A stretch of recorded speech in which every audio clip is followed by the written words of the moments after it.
खासगीकरणाच्या नावाखाली मोदी सरकार देशाची संपत्ती विकत आहेत. अंबादास बाबा करगुळे. युवक काँग्रेसचे अनोखे आंदोलन, सरकारी कंपन्यांचे सेल लावले. मोदी सरकार सत्तेवर आल्यापासून सतत देशाची संपत्ती असलेल्या सरकारी कंपन्या विकत आहेत. परवाच्या बजेटमध्येही LIC व इतर कंपन्यांचे खासगीकरणाच्या नावाखाली विकण्याचा निर्णय घेण्यात आला. याच्या विरोधात मोदी सरकारच्या विरोधात सोलापूर शहर युवक काँग्रेसच्या वतीनं शहर अध्यक्ष अंबादास बाबा करगुळे यांच्या नेतृत्वाखाली काँग्रेस भवनजवळ निदर्शने आंदोलन करून निषेध व्यक्त करण्यात आला. यावेळी मोदी सरकारच्या विरोधात जोरजोरात घोषणाबाजी करण्यात आली.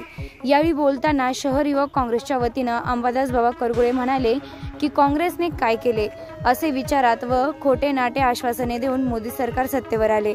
सत्तेवर येताच जनता विरोधी धोरणे निर्णय राबवत आहेत. त्यामुळे देश कंगाल होत असून आर्थिक संकटात आहे. काँग्रेसने 70 वर्षात उभ्या केलेल्या लाखो कोटींच्या सरकारी कंपन्या देशाची संपत्ती असून ते खासगीकरणाच्या नावाखाली विकत आहेत. आजपर्यंत Bharat petroleum, Hindustan petroleum, air India, Pawan Hans, IDBI व इतर बँका, railway, shipping corporation, coal India, container corporation of India, JNPT बंदर व इतर कंपन्या मोदी सरकार टप्प्याटप्प्यानं विकल्या आहेत. तसेच परवाच्या बजेटमध्येही LIC, बँका, वेअरहाऊस, हवाई अड्डे, वीजवाहिन्या, रस्ते, इंडियन ऑइल पाईपलाईन, सरकारी खुल्या जमिनी खासगीकरणाच्या नावाखाली विकण्याचा निर्णय घेण्यात आला. यांना शक्य असेल तर उद्या देशही विकतील. यातील बहुतेक सर्व कंपन्या आपले उद्योगपती असलेल्या मित्रांच्या घशात घालण्याचे काम मोदी सरकार करत आहे. यामुळे सरकारी नोकऱ्याही निर्माण होत नाहीत.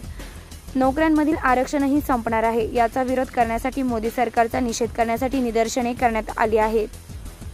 यावेळी शहर अध्यक्ष अंबादास बाबा करगुळे, उत्तर विधानसभा अध्यक्ष विवेक खन्ना, मध्य विधानसभा अध्यक्ष योगेश मार्गम, परिवहन सदस्य तिरुपती परकीपंडाला, गणेश सालुंके, कार्याध्यक्ष पंडित सातपुते, राहुल वर्धा, युवराज जाधव, दीनानाथ शेळके, राहुल गोयल, महेश लोंढे, धनराज गायकवाड, संजय गायकवाड, यल्लाप्पा तुगडोळकर, शरद गुमटे, सतीश संगा, सुभाष वाघमारे, अप्पासाहेब गायकवाड, सुभाष मनसावले, आनंद भंडारे, व्यंकटेश बोम्मन, नरेश महेश्वरम, अनवर शेख यांच्यासह इतर पदाधिकारी नागरिक उपस्थित होते.